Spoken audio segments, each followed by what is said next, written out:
a lot of people, they don't know exactly the perfect version of what they want yet, so they don't start. And that rarely unfolds from your living room. Usually it's what is the first inspired action by that slowing down, by that listening to your body, the first aligned step.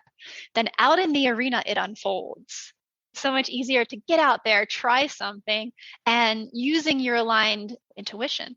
And then out there, then you'll meet someone else who says, hey, have you heard of this? And then you might redo it, reinvent yourself again, rewire it. And that will all happen out there. Welcome to the Midlife Reinvention Podcast. I'm your host, Kavita, and the founder of Power Purpose Play, a global community of women in midlife. I'm here to tell you that it's your time now to rediscover what has always been inside of you and bring that out into the world. If you're wondering what's next, but don't know quite what that is, or if you feel a twinge in your heart telling you that you have so much more to do and so much more to offer, you're in the right place. Ask yourself, if not now, when? Do you want to leave your job, start your own business, take control of your health, reignite the passion in your marriage, write that book, or at least that first chapter? Transitions like this can be daunting, but through listening to my story and interviews with incredible women every week, I hope to inspire you to take action. I rediscovered myself after the age of 50, and I know you can too. It's my time now to help you do just that. I'm so excited you're here. Let's dive in. Hi, everyone, and welcome to another episode of the Midlife Reinvention Podcast. I hope you're doing well and enjoying a beautiful June. I've had the pleasure of being surrounded by my family. My sister is here visiting, and we have been attending a beautiful Indian wedding. If you haven't been to one, it's all about families getting together, the glitter and the glam and fun and happiness in the air. It really always amazes me how two souls meet and decide to join, and it's really such a beautiful thing to witness. I've also been thinking lately of how things really manifest in our lives and how we can become impatient when things don't happen exactly as we planned for, or by the time we think they should happen. This happens to all of us, I'm sure. Asking ourselves questions like, why don't we have that yet? Or, I've worked so hard for this, why is it not happening yet? Why don't I have the money yet? Or the house yet? Or the clients yet? Or the vacation? Or the partner? Or the career yet? I believe a lot in the vibrations around us, and we will talk about that with our next guest today, but what if we stop thinking about the lack of something and instead think about what we actually have at this moment? How much more beautiful is that? The other thing we can do is to try and feel how we would feel in our bodies when we actually have that thing. What feelings come up? Happiness, contentment, exhilaration? Can you bring those feelings in today? And not just wait for them when you get that thing. If we do that and try to relax and not worry too much about the how, I promise you the how will appear. In little steps and little signs, and before you know it, that thing will happen in one way or the other. I know this may sound strange for those of you who don't follow this, but try it, even for a few days, and see how you feel. Imagine how you'd feel if you have those things, and bring those feelings into your life today. I always say to myself, things always work out for me, and that just brings me a lot of peace. Before I get into the next episode, I'd like to ask you, what are you imagining? What are you hoping for? I can help you clarify this further and bring it into your present moment. I am open for a complimentary coaching consultation if so. Just reach out to me at kavita@powerpurposeplay.ca and let's chat. I'm also thrilled to be speaking at an upcoming 2-day online summit called the Reclaim Your Feminine Power Summit, being held on June 27th and 28th. I will be talking about the importance of saying, if not now, when? We only have this moment. This is a free summit with incredible speakers being led by Tina Brigley, who is a 4-time Globee Business Award-winning leadership coach and mentor. You can click the registration link in the show notes and join me and the other speakers for this amazing event, which will help you realize that you indeed have the power within you to find your purpose and live a life of play. Also, please join me for our next free webinar on Friday, June 24th, where I will be discussing how to identify and address obstacles in your way. It is at noon Eastern Standard Time, and the link to register for the webinar is in the show notes as well. Enjoy this next episode with the wonderful Tara Baldwin. And remember, everything always works out for you, my friend. Believe that. Welcome, everyone, to this week's episode of the Midlife Reinvention Podcast. I'm your host, Kavita Ahuja, and the founder of Power Purpose Play, which is a global community of women in midlife. I'm also a certified life transition and core energy coach, and my mission is to empower 1 million women in midlife worldwide to find their inner power and purpose, and to say with confidence, it's my time now. As part of this mission, I interview incredible women for this podcast who share their stories of reinvention and who will give you their advice on how to step into your inner power and purpose. This week is no exception, as I have the pleasure of speaking with Tara Baldwin. Tara is a spiritual being, as well as an expert at her craft. Tara is a master certified life coach and owner and CEO of Believe Life Coaching. Her approach uses a combination of neuro-linguistic programming, the fundamentals of coaching, neuroscience, psychology, and somatic embodiment for the true long-term change over intellectual thought alone.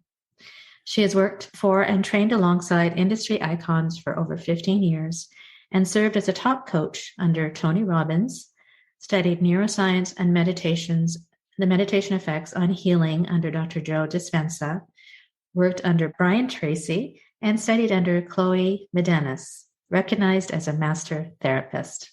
Wow, that's amazing. Thank you so much for being on this show, Tara. Welcome. You're so welcome. Yeah, I just feel so grateful hearing that list of awesome teachers that I've had. Yeah. Just a lot of gratitude fills my body as you read that. How neat. Well, yeah, you did it. So yeah, it's not anybody else, it's you. So that's wonderful.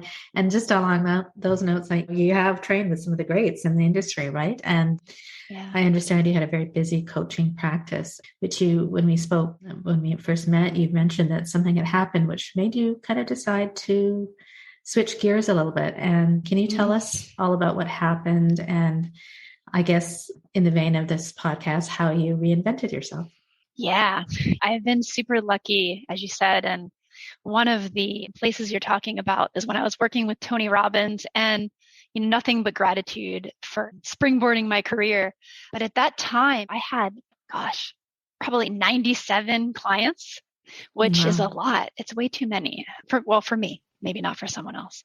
And I was on the outside successful, right? Top coach at Tony Robbins, one of the top coaches, and had clients that were doing well, and I was hitting my numbers. I was making money. I was traveling the world. On the outside, things seemed what I thought, well, this is success, right? This is what success feels like. Mm-hmm. And I think somewhere along the way, I was living a lot from this portion of my body, kind of my intellect, my memorized self, things I was supposed to say and things I was supposed to do.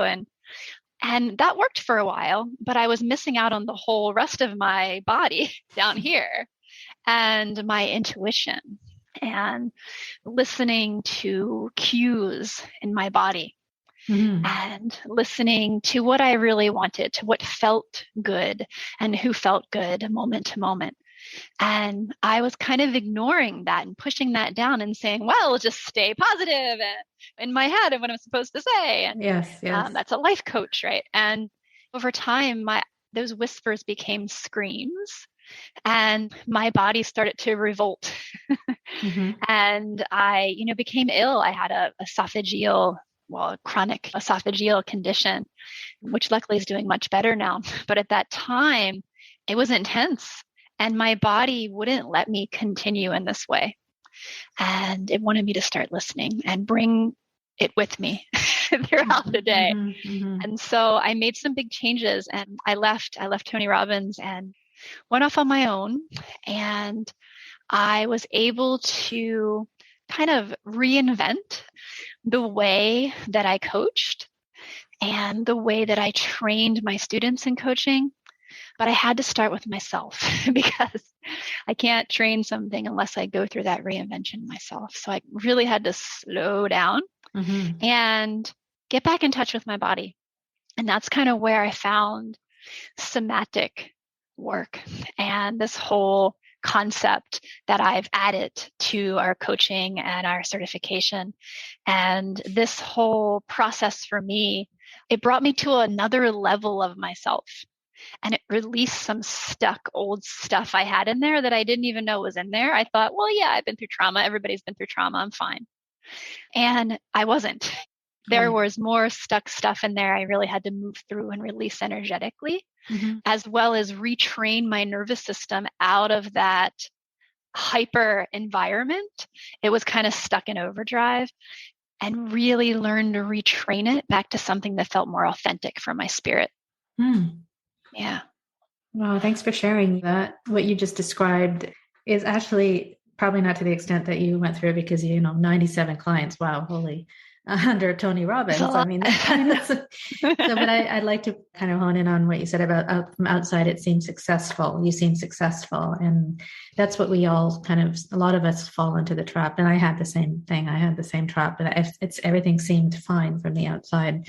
I was successful, and you lead a kind of a perfect life. Right. Then, and it's interesting because I've met, interviewed a lot of women who had that, where they felt as though they had to stay in these roles or stay in these positions where, why would I leave? Because anybody would want to be in my shoes, right? Yeah, that's what people dream about. Yeah, exactly. To work for someone. Yeah. And then the other thing is about listening. The whispers became screams, and kudos to you for actually listening to those whispers. And that is really what I'm hoping to inspire women to do, is listen to those whispers and listen to those internal voices that come to you, because they're telling you something.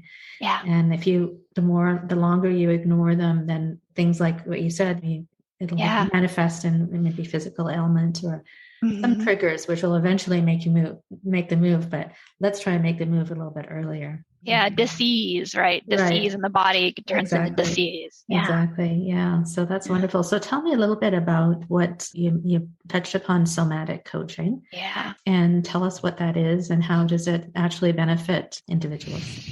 Yes.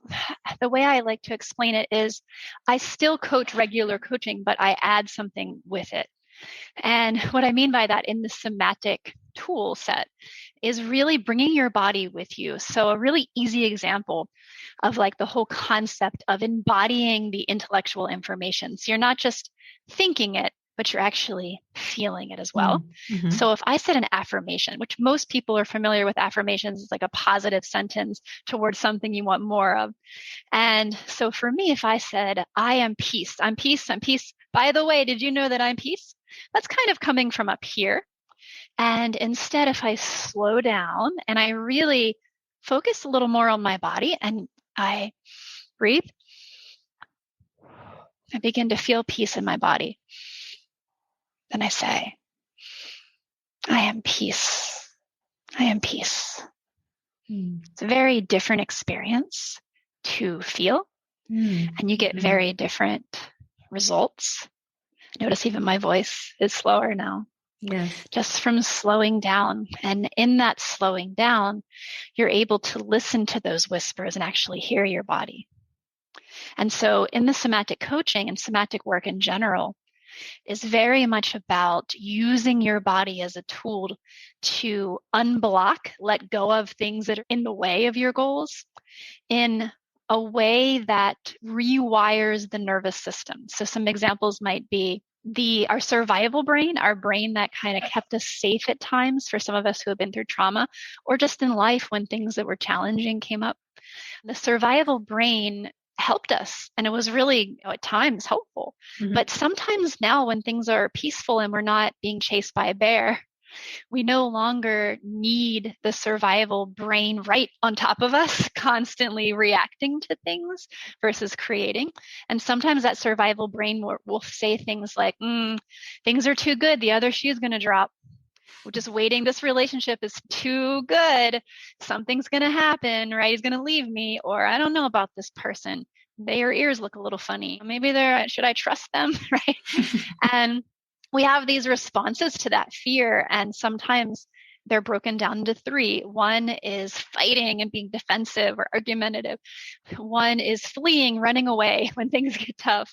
And the third is shutting down. This is the freeze response, where the person's there, but they're not fully there. They're not really attached to their body or feeling. And these responses really block us from our goals. And so through the somatic work, we are rewiring the nervous system through very simple movements in order to change those responses to something more positive and more productive. And we're also releasing stuck stuff. So we're releasing stuck energy. And for some people, that is deep trauma. For some people, it's little t trauma, just stuff that's happened throughout their life. For some, it's just emotions that make them feel stuck. So we don't have to label it so much of what kind of person you have to be. Most people can relate to stuck stuff. Yes. And some stuff's really heavy and a lot, and other people have less. And as we move physically through these sensations at the time and listen to our intuitive body and how it wants to move versus our memorized brain of how we're supposed to be, then over time, the stuck stuff keeps releasing. There's more space to bring in and allow in more of what we desire.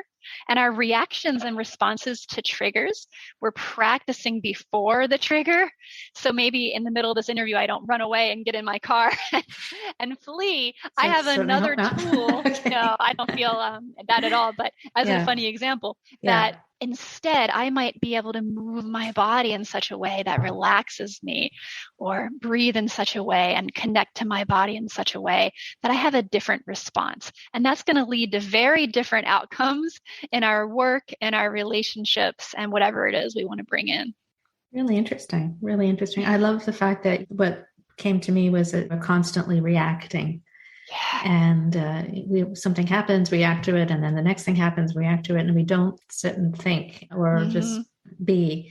So does that mean that is it more about movement, or is it movement, breath? Is it meditation as well, or is it? Yeah, so it's a movement. So I would call it movements. So for example, here's one that I'm giving away today, which is game changer for me personally. For those people, and you may not be able to relate, maybe someone can, who their nervous system tends to get stuck a little bit hyper. And for me, I use the word maybe hyper anxious and a little too fast and too much and a little intense. And that's okay. There's a call and a time for that. If I'm mountain biking, that's a great time to turn that on. But it's not always an attribute at times. And so what the work does through movement is I would say, hey, I'm going to practice. So these are practices we do before the trigger happens. I'm going to walk around my house really, really, really fast. And sometimes for people who, like me, like to walk around, we literally make big movements. And sometimes for people like my boyfriend who are a little more reserved, you can literally sit in your chair and make micro movements. But right now we'll talk about what I would do. So I would walk around my house really fast, really fast, really fast, kind of getting myself in that hyper mode, getting my nervous system feeling that, and then gradually slow down my walking. Gradually, slower and slower, teaching my nervous system ahead of the trigger how to calm down until I get so slow that I go slower than I could ever imagine. And if you practice that like a muscle over time, when you're at a red light or you're stressed with a customer service agent, or hopefully not something bigger in your relationship, etc., you're, instead of just getting, wait, I've practiced this. Yeah. You're able to calm down. And in healing, that's really important, really important. So we do this through anything from micro movements to large movements of being yourself. It's not kind of me telling them always what movement. I'll give them examples like that, but it's not always me telling the coach or telling the client what to do. It's letting them, just like in coaching, trust their intuitive body and how it wants to move in that moment. So we'll give cues and examples, but it's really up to the client. If they say, right now, I want to release something stuck, great. They say you have to feel it to heal it. Yes. But if we sit so still, the stuck energy is just kind of sitting there. But if we can move it through, even just by moving my shoulders or breathing into my chest, through that movement, if everything's energy in my model of the world in quantum physics, then we're moving some of that stuck stuff literally. And it can feel really heavy at first, but then guess what happens? You cry, it will release. You feel this. Yeah. And you know something shifted. It's kind of magical. Really. Interesting, because I was just thinking about when you did that, is like when you dance, you just feel so great. Like I do. I love dancing because he just releases it, and then you just almost get out of your head. And you do just go into your body. Yeah. So I get that. Interesting you say that. You're very intuitive, because in theory, the actual name of what I'm trained in would be dance movement therapy. However, the only reason why I don't like to use the word dance, nothing against dancing. My family is a family of dancers. It's just that people think they need to know how to dance. Right. And so that always confused me as a person who's been through the work myself. And I thought, well, I'm not good at dancing. I can't do that. But really, it's movement therapy. It's movement coaching. Because if you're making a micro movement right now with my toes, and I'm kind of opening my chest right now, so you can be across from someone and you don't know that I'm doing it. So if I'm feeling stressed out at a meeting or something like that, and I'm just opening and closing my toes right now, that's what my intuitive body is saying to do, feeling my feet on the ground. It can relax my nervous system and create different responses and reaction to you or anybody today that I come across that might be more productive for me, as I'm always trying to come to a more calm position. Yes. Whereas some of my clients and people who come to our coaches, they want more energy. They feel kind of dead or kind of stuck or kind of shut down. Yes. And for them, it's opposite movements, like pushing into your feet and creating more energy that they can use to be more assertive in the world, things like that. Very interesting. Wow. Yeah, it's so cool. I love talking about it. Cool. Yeah, so that's awesome. So I can completely relate to that, because I believe in all types of energy, and the blocks, which also stop us from achieving our goals. Like you mentioned that earlier. Yeah. And part of my program, or my coaching, also works through visualizing yourself as well as your future self, as well as techniques that understanding your energy levels. There's certain types of energy: anabolic, which is positive energy, and catabolic, which is negative or destructive energy. Makes sense. And it comes from your core thoughts and your core emotions, and therefore that results in the actions you take. But that's a whole other topic. But what are really your thoughts about visualization and energy work? I know that you mentioned with the movement, it's about releasing the blocks and the energy, but tell me a little bit more about, do you believe in the whole concept of visualization and energy work? Totally. Definitely. Obviously energy work, because we're releasing that stuck stuff. All the greats knew about energy and frequency. And even if you're not a spiritual person like me, you could be a science person in quantum physics. And so definitely energy. And the same with visualization. I've used visualization tools since I can remember in the beginning of coaching. They're really valuable to help the client gain clarity and kind of become the creator of their life and intention, what it is they want to become, who it is they want to be.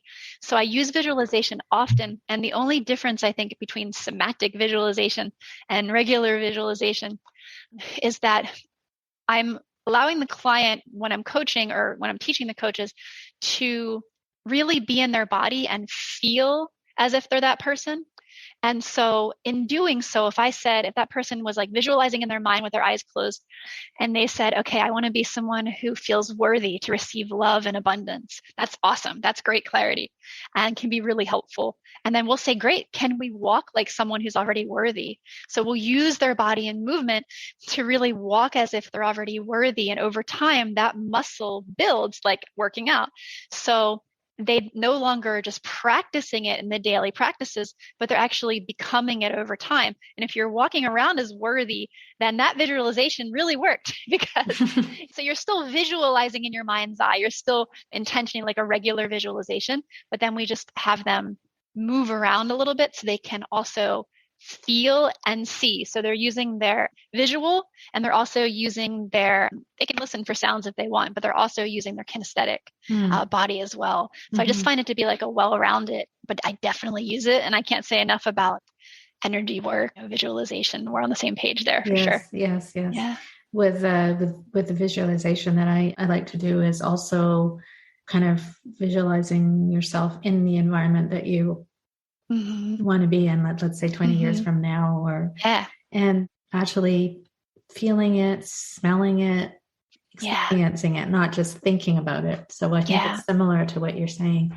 That's cool. Like textile and smells. And I do that too. And I find that every client relates to something different. Like some of my coaches will say they could smell certain smells, or I even have them feel textures, like of their future house. What does it feel like would be the question, right? So I love that you do that. I think it's so important. Somehow it, as you said, it creates rewires a system where it's called the inner mentor, which is something that Tara Moore had introduced. And it's, once you think about that, and it somehow in your brain, it's like everything you kind of do leads you towards that visualization of yourself. So and I think your future self gets good advice too. Well, I think that it's our best self, right? Our highest self, our intuitive self, the best we have at that moment, right? And so to be able to say, if you can see yourself successful in something or feeling more peace, and you ask that version of yourself, what would that version think of this problem you're in right now? That version would probably give you better advice than if you're just in your head and you're like, I don't know. Or if you ask somebody outside, another person. Family member, friend, sometimes, even though they mean well. It's a different space. So I love that you do that. Yes, thank you.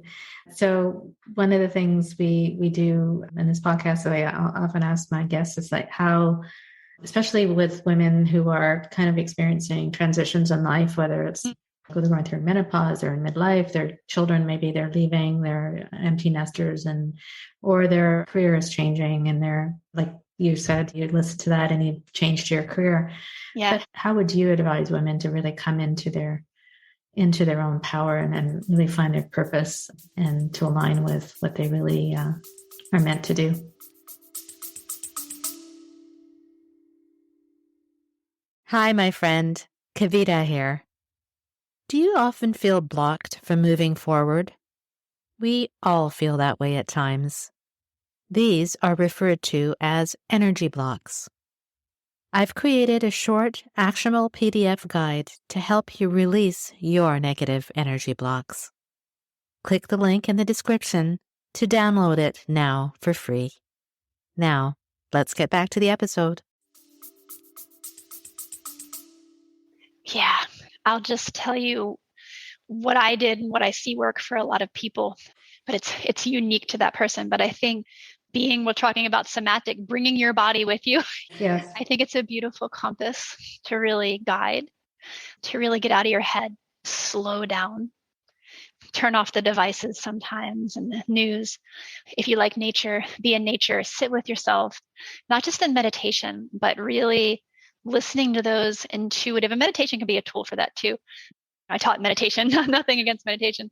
And you really feel your intuitive body. So you can really listen to aligned action versus just, that person's successful, I should talk to them because I'm supposed to.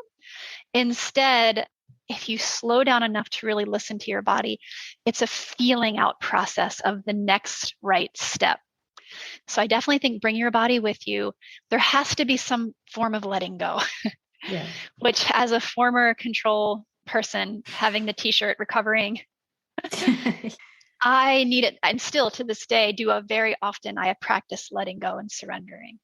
And whether you're a spiritual person, whether you use surrendering to God, universe, or you're not, and it's just surrendering to trusting yourself, I think connecting with yourself more and letting go and surrendering, and then connecting with yourself more and really learning to trust yourself, learning to trust your body.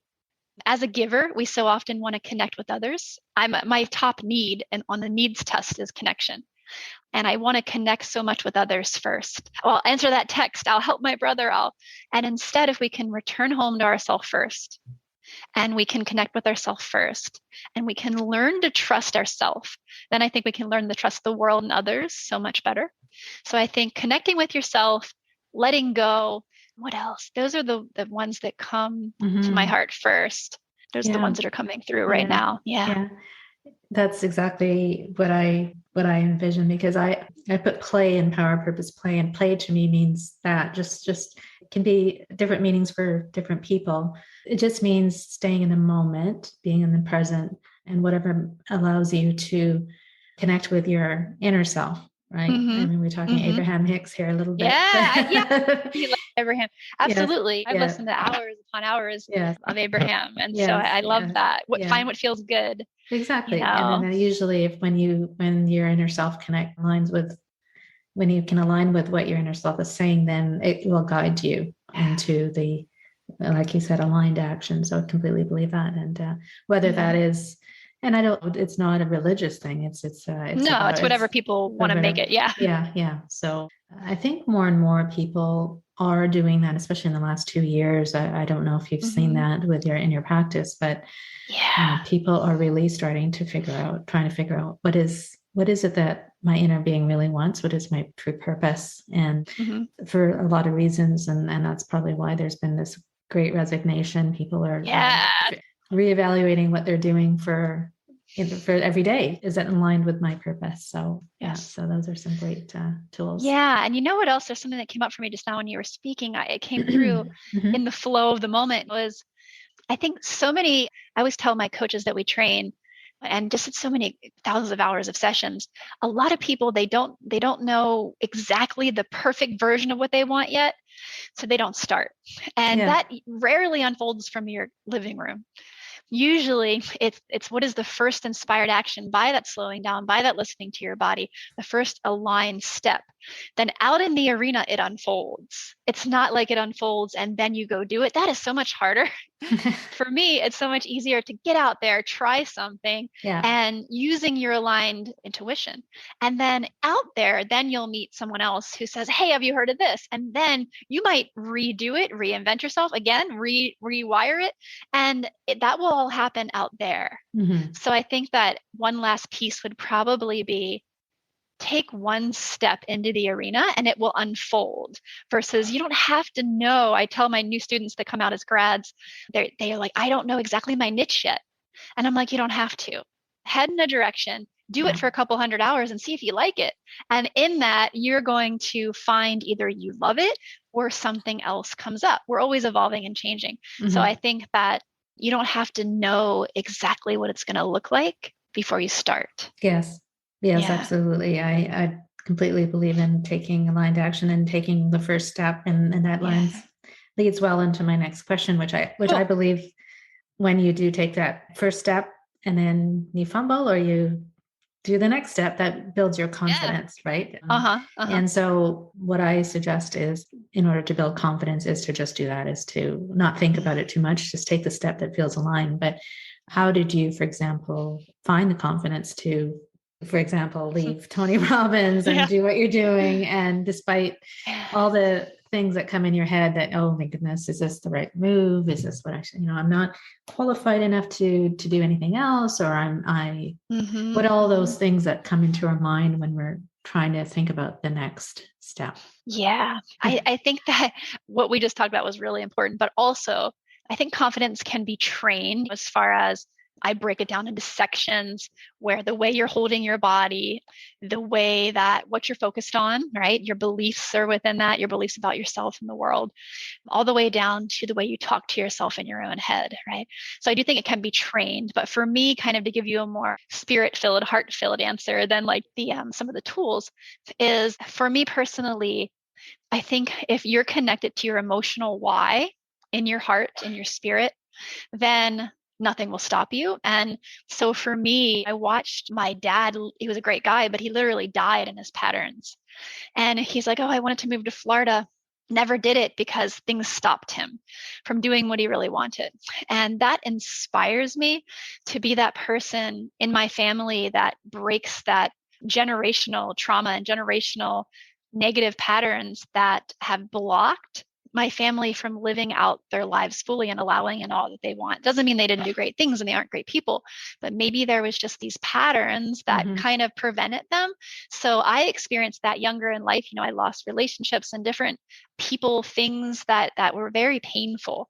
And so I kind of wanted to turn that pain into power and give it back as I changed. So what drives me is not only being that person in my family, kind of like for my family, maybe even ancestors, if you want to go that deep, but also for myself, for my little girl who had been through so much, who parents were fighting and she was hiding, and to kind of let her know and continue to nourish her that she's enough and she's safe. So for myself, and also just for others, if I can make someone or allow the space for someone, is a better way to say it, feel better, then I'm putting some kind of good ripple out in the world. And I think that there's really, whatever your purpose is, if it's in some service, that can be some of the highest, for me at least, that you can do. That's really beautiful. Leave some kind of good ripple out there. That's really beautiful. I love that. Turn your pain into power. I love that. Yeah. That's really great. Yeah. Wonderful. So it's not in vain. So it's just kind of used as something that turns into something more, kind of reminds me of a butterfly, right? Or like a phoenix. So it's kind of, like a phoenix, like rising from all that and then turning it into or the chrysalis of a butterfly, turning it into something more beautiful, but still using it. Yes. That's really still beautiful. Honoring it. That's great. Yeah. I love that. Thank you for sharing that. So, and I know that you do all this great work. Tell us a little bit about your coaching and training program that you mentioned. You have other coaches that you train. Yeah. So we definitely obviously coach, and we do programs, leadership programs, but the certification program, gosh, I've been doing it for 16 years now. I'm like, how did that happen? 16 years we celebrated this year of training people who want to become life coaches. And some do what I do. They can actually become a life coach, especially during this great resignation and transition. I think that might interest some people to work from home or travel like I did. And then some people, they don't necessarily want to become a life coach. They sometimes just want to use the skills in their own current job, whether that be communication skills, how to influence or inspire those who are different than them. How do you write an email to someone totally different than you and inspire and lead them in some way? So they're great communication tools, coaching skills. And I find that leaders tend to use them in their jobs and advance. So, or just people who want some personal growth for their own. Right. It's a great job for that. I definitely picked a good one to stay on track or try to. And I think that the program that we use, we kept all the original things as far as the professional ICF standards and the steps of a call, what to do when you're in the coaching session, what questions to ask. We left all of that in there because I think those foundations are really important. We have neuroscience, kind of to rewire the brain, NLP, which is neuro-linguistics programming. That's for breaking patterns. And what we added, which I've been talking about today, is the somatic work. So we left the core of regular coaching program, but we added the somatic movement work more recently. And the results have been really neat to watch. So I've just taken a little bit from each of my best trainers, since I've been super lucky, and kind of created a program so someone can become certified in life coaching. Wonderful. So we're really proud and excited about that. And it's kind of a really neat time in comparison to 16 years ago. Yeah. But to have that offering. So we have a lot of coaches that come through the program. Some actually are coaches of mine now, which is kind of neat.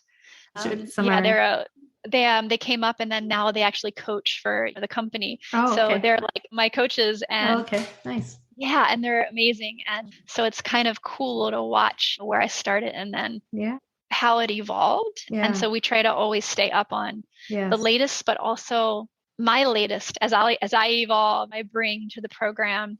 And I think that we've created a really good thing.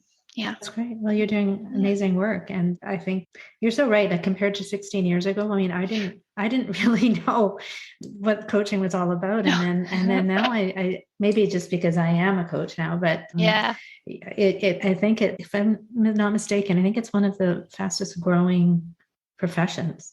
It is. Yeah, it's like, what is it, like multi-billion industry now? Yes, personal And growth industry is it's booming, crazy. especially online in the last few years. So are you doing do you have mostly online or do you have live Yeah, retreats? we Because do. I'm That's a great thinking you're with question. your movement. It must Well, be nice to be yeah, live, right? we do. So here's the thing is we did it live for years and then the world changed and people started wanting their own pace. Yeah. So now we offer a self-study program to where people can do it at their own time if they're working moms or they want to do it at night or how fast they want to go through the program. And that oddly became our most popular program. Mm-hmm. So we teach different things in different ways. You know what I mean? So they're Yes. trained auditorily in traditional coaching. Most coaches still do auditorial coaching. So they're learning tonality differences, breath differences. Mm-hmm. They can coach in their PJs or on a beach in Hawaii if they want. Yes. But then, of course, when we do movements and things like that, we'll come in and show them. Nice. So, we're kind of adjusting with that nice. in the times, but it's all done online. So you can be anywhere. And we don't add a lot of fluff like all the big conference rooms and bring out fruit for extra. We just give them the good tools. I'm just being honest. We give them the good tools that really work and move the needle for clients. Excellent. And then when you do that, the clients get results. And when the clients get results, they stay with you. So we really focus heavily on the actual tools more than anything. But they can do it from anywhere. Yeah. Visual notes online as well as all of the videos and recordings. Wonderful. Well, we'll have all your links in our notes for sure for anybody if they're interested in learning more about what you do. It's fascinating. Yeah. I think it's kind of being spiritual as well. Like I'm Hindu and all the energy in the background to me I want to delve more into that myself because I'm also a scientist in my previous career. So it's like that whole quantum energy aspect of it is something that I really want to really get deep into. Have you followed any like Dr. Joe Dispenza or? Yes. Yeah. So I got lucky to be able to sit in the back of the room and they were measuring we did a thing with Dr. Joe and I got to be trained by the team and they were measuring the effects of meditation in the back of the room on the body. Yes. So to me, he has a lot of like science meets spirituality. Yes. I'm fascinated with that. It's really, same. Really, I love I'm very spiritual and I'm not like one particular religion, although I think Hindu is fascinating, but I really can relate and feel that a lot. But I don't have one designation, but I'm very spiritual. Yes. And that being said, I also like how I can back that up with science too. Yes. There's different kinds of brains and people, and I like that combination. You could get to be a nerd in a good way. I love being a nerd, but also look at these science charts. Well, yeah, I mean, I guess it started for me with Deepak Chopra, right? And all his teachings, and that's great. So we're very aligned that way. But so maybe you could end off with one thought or piece of advice for women who are listening, mostly women who listen to the podcast, and from your vast knowledge and learnings. Yeah, you covered so much great stuff. I think was my intuition saying that's going to be it. Yeah. It's whenever there's a moment where you don't know, just listen to your intuition, and your intuition is going to give you the most aligned information in the present moment. And every moment can be new when we slow down enough to really listen. And in that, we can shift anything over time. There's no like pill, like you're magically healed, right? Yes. But healing can happen. If it can happen for me, it definitely can happen for anyone. Yes. And I think that it starts with just listening to your own body first. And that's why coaching is so beautiful, because we're really guiding the clients to their own best answers versus telling them what those best answers are. So it's just that process of learning to trust yourself. Then you really can trust the world and trust others. And when you can connect more with others and trust the world more, you can allow in a lot more. Mm-hmm. That's absolutely beautiful. Thank you for sharing that. Yeah. I loved our conversation today. It was very enlightening, and we're obviously very well aligned with our beliefs, and congratulations for the great work that you're doing as well. Thanks, you too. Yes. And maybe we'll have you back. I would love that. It was really flowing and easy conversation. That's aligned. Yes, it was. No surprise.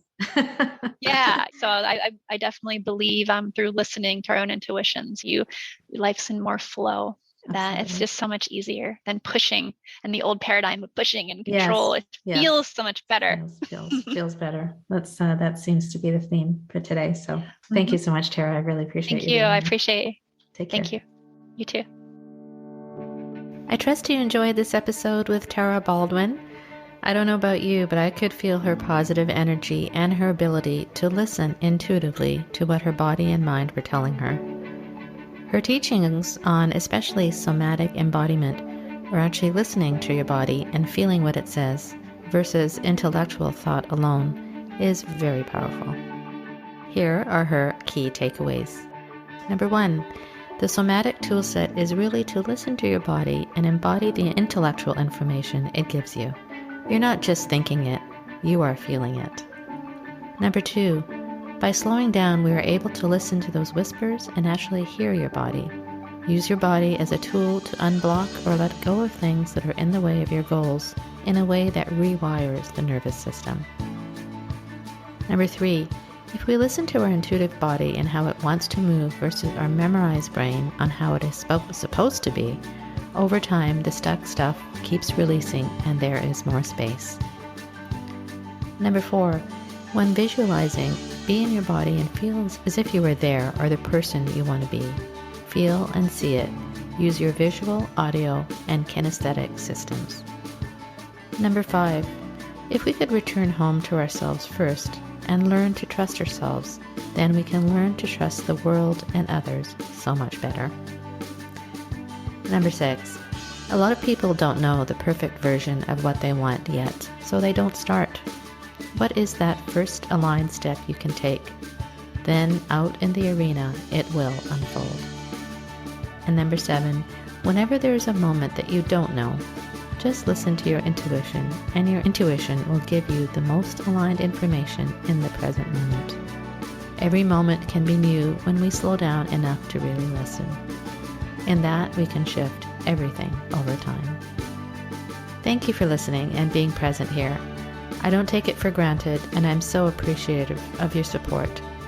If you enjoy this podcast and its messages, please do share it, even if only with one person, as it gets the positive messages out to more and more people. You know my mission is to empower 1 million women worldwide to realize that you indeed have the power within you to make the next stage in life the best stage ever. Please help me in realizing this mission. Reach out to me for support if you need it. I can help you with personal coaching, with my free online course, It's My Time Now, with my webinars, as part of my community at Power Purpose Play, and with helping you to realize that everything always works out for you. It really does.